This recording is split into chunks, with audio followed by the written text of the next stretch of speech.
ଭାଉଜ କଣ କରୁଛ ଛାତ ଉପରେ? ଫୁଲ ଗଛ ଟିକେ ବସିଥିଲି ଆଉ ଫୁଲ ଗଛରେ ବସିଥିଲ? ହଁ ବା ଭଲ ଲାଗୁଥିଲା ଟିକେ ବସିଛି ଆଉ ମୁଁ କଣ ଭାବୁଛି କହିଲ? କୋଉ କଥା? କାଲି ଯୋଉ ଜାଗର ପାଇଁ ଜାଗର ଓଷା ପାଇଁ ମୁଁ ତ ଏଥିରେ ଫାଷ୍ଟ ଓଷା କରିବି। ଆଉ ଉପାସ କେମିତି ରହିମି ଭାବୁଛି। ଆଉ ସେଇଥିପାଇଁ ଭାବୁଛି ମାର୍କେଟ ଯାଇକି ଲସି କିଣି ଆଣି ପିଇଦେବି ଆଉ।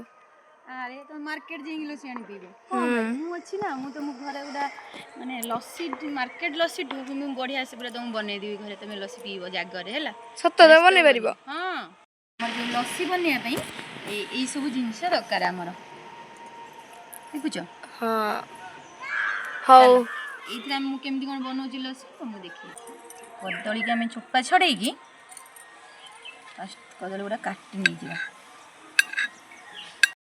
ଚେରିକି ଆମେ ଏମିତି ଛୋଟ ଛୋଟ କରି କାଟିଦେବା। କିଛି ଯେଉଁ କାଜୁକୁ ଆମେ କାଟିଦେବା ଛୋଟ ଛୋଟ କରି। ଲସି ବନେଇବା ପାଇଁ ମୁଁ ସବୁ ଯାହା ଯାହା ଦରକାର ଥିଲା ସବୁ ଯାକ କାଟିକି ମୁଁ ଏଠି ରେଡ଼ି କରିଦେଲି। ଦେଖନ୍ତୁ ଏବେ ମୁଁ କ'ଣ କେମିତି ଲସି ବନଉଛି, ଚାଲନ୍ତୁ ଦେଖିବା। ଆଉ ଏଇସବୁ ଜିନିଷରେ ମୋର ସବୁ ରେଡ଼ି ହେଇଗଲା। ଚାଲ ଏବେ ମୁଁ କେମିତି କ'ଣ ବନଉଛି ଲସି ତମକୁ ଦେଖିବି। ଏଇ ଯେଉଁ ଶାଗୁ ଟିକେ ମୁଁ ଭିଜେଇ ଦେଇଥିଲି, ଶାଗୁ ଟିକେ ଦେଇଦେବା। ଆଉ ଏବେ ଦହି,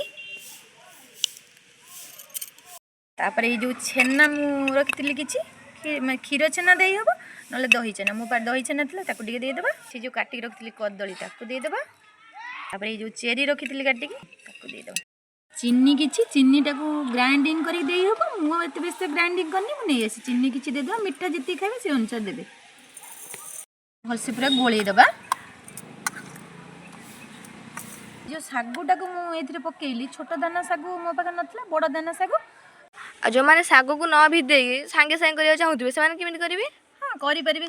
ସେମାନେ କେମିତି କରିବେ ନା, ଶାଗୁକୁ ତ ଭିଜିବାକୁ ଯାହା ପାଖରେ ସମୟ ନଥିବ, ଆଉ ଶାଗୁପଣା ପିଇବା ପାଇଁ ଇଚ୍ଛା ହେବ, ସେମାନେ କ'ଣ କରିବେ ନା ଶାଗୁଟାକୁ ନ ବତୁରେଇକି ସଙ୍ଗେ ସଙ୍ଗେ ଏମିତି ଶୁଖିଲା ଶାଗୁକୁ ପାଖରେ ଯଦି ଥିବ ନହେଲେ ଆଣିକି ତାକୁ ଶୁଖିଲାକୁ ଗ୍ରାଇଣ୍ଡିଙ୍ଗ କରିଦେବେ। ଭଲସେ ଗ୍ରାଇଣ୍ଡିଙ୍ଗ କରିଦେଇକି ଯେତିକି ତାଙ୍କର ଆବଶ୍ୟକ ସେଇ ମାପରେ 1 ଚାମଚ ହେଉ କି 2 ଚାମଚ ହେଉ ତାକୁ ପକେଇକି ପାଣିରେ ବତୁରେଇ ଦେବେ। ଏପଟେ ଏଇ ଯେଉଁ ଯାହା ବି ପକାଇବା ପାଇଁ ଚାହୁଁଥିବେ ତା ଦେହରେ ଯେମିତି ଆମେ ସବୁ ପକାଇଲେ ଯାହା ବି ତାଙ୍କ ଇଚ୍ଛା ଅନୁସାରେ ପକାଇ ସାରିଲାକୁ ରେଡ଼ି କରିସାରିଲା, ସେପଟେ ସିଏ ବି ଭିଜି ଯାଇଥିବ। ତାକୁ ଆଣିକି ମିଶାଇକି ସଙ୍ଗେ ସଙ୍ଗେ ବନେଇକି ଶାଗୁପଣା ପିଇପାରିବେ। ବୁଝିଲ? ହଉ। ଭଲ କ'ଣ? ହଁ, ରେଡ଼ି ହେଇଗଲାଣି। କିନ୍ତୁ ମୁଁ ଆଉ ଗୋଟେ ଜିନିଷ ପକେଇନି ଏଥିରେ। କ'ଣ?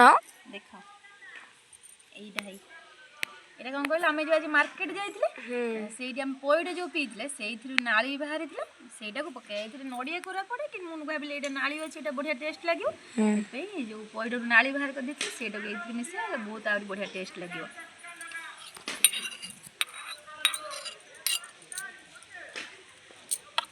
ହେଇଗଲା।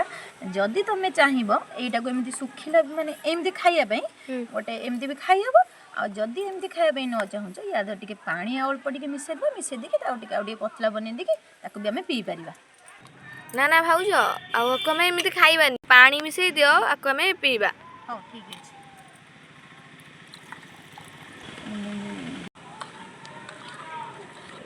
ଏଇଟାକୁ ଆମେ ଟିକେ ଆମ ହିସାବରେ ଆମେ ସଜେଇଦେବା। ଏଇଟାକୁ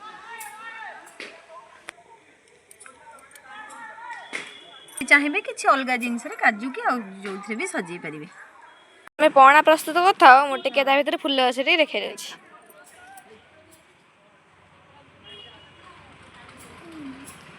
ଇଏ ହେଉଛି ଡାଲିଆ ଫୁଲ। ଦେଖନ୍ତୁ ଭାଉଜ ଲଗାଇଛନ୍ତି ଡାଲିଆ ଫୁଲ। ୟେଲୋ କଲରଟା ଡାଲିଆ ଫୁଲ ବହୁତ ସୁନ୍ଦର ଦେଖାଯାଉଛି, ଆଉ ବହୁତ ବଡ଼ ବଡ଼ ବି ଅଛି ଫୁଲ, ବହୁତ ସୁନ୍ଦର ଦେଖାଯାଉଛି ପୁରା।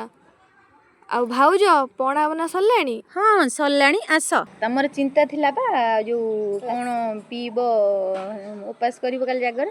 ଦେଖିଲ ପିଇ କହୁଥିଲ ମାର୍କେଟ ଯିବ, ଦେଖ ପିଇକି କେମିତି ହେଇଛି। ତ ମାର୍କେଟ ଲସି ପରିକା ହେଇଛି ନା ହେଇନି?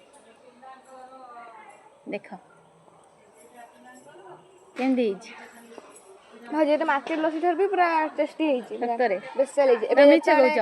ସତରେ କହୁଛି। ଏବେ ଯେତେବେଳେ ମାର୍କେଟ କଥା ମାନେ ପଡ଼ିଆ ଲସି ପାଇଁ, ତମ ଦହି ନେଇ ଆସିବି। ଠିକ୍ ଅଛି, ଏଇ ଗୋଟେ କଥା ବନେଇଦେବି। କିନ୍ତୁ କ'ଣ କହିଲ, ମାର୍କେଟରେ ଯେଉଁ ବନାନ୍ତି ଲସି ତାକୁ ସବୁ ଛେନା କଦଳୀ କି ଦହି ସବୁ ଗ୍ରାଇଣ୍ଡିଙ୍ଗ କରିଦିଅନ୍ତି। ମୁଁ କିନ୍ତୁ ଗ୍ରାଇଣ୍ଡିଙ୍ଗ କରିନି, ଏମିତି ବନେଇ ଦେଇଛି ଆଉ ଶାଗୁଟା ମାର୍କେଟରେ ପକାନ୍ତିନି, ଏଇଟା ଶାଗୁ ପକେଇ ପିଇଲେ କ'ଣ ହେବ କହିଲ, ପେଟଟା ଥଣ୍ଡା ରହିବ ଓଷାରେ। ଆଉ ଗୋଟେ ମିଶ୍ରି ପକେଇ ପାରିବା, ମୋ ପାଖରେ ଏସବୁ ଆଭେଲେବୁଲ୍ ନଥିଲା, ଯେତିକି ମୋ ପାଖରେ ଥିଲା ଜିନିଷ ତମେ ଆସି କହିଲ ସଡ଼ନ୍, ମୁଁ ସେତିକିରେ ବନେଇ ଦେଇଛି। ସେତିକିରେ ଭଲ ହେଇଛି ନା ହେଇନି? ଭଲ ହେଇଛି। ଭାଉଜ ଏ ତ ମାର୍କେଟ ଲସି ଦେବି ପୁରା ଟେଷ୍ଟି ହେଇଛି। ଆମର ତ ଜାଗର ତ ଚିନ୍ତା ନାହିଁ ଆଉ, ତମର ନେଇ ଆସିଲି ଦହି ତମ ବନେଇଦେବ ଆଉ। ହଉ ଆପଣମାନେ ବି ଏଇଭଳିଆ ଲସି ବନେଇକି ପିଅନ୍ତୁ ଜାଗରରେ, ବହୁତ ଟେଷ୍ଟି ଲାଗିବ। ଆପଣମାନେ ବି ମାନେ ମାର୍କେଟରୁ ଲସି ଆଣିକି ନ ପିଇକି ଘରେ ଏମିତି ବନେଇକି ଲସି ନିଜେ ପିଇପାରିବେ। ଆଉ ଆପଣମାନେ ଚାହିଁଲେ ବି ଏଥିରେ ଯେଉଁ ଫଳ କି ଅଙ୍ଗୁର ଯାହା ବି ଫଳ ଖାଇବେ ତାକୁ ମିଶିକି ଏମିତି ବନେଇ ପାରିବେ। ନିଜେ ଘରେ ବନେଇକି ପିଅନ୍ତୁ। ରହିଲୁ, ଆଡ଼ଭାନ୍ସ ହାପି ଶିବରାତ୍ରି।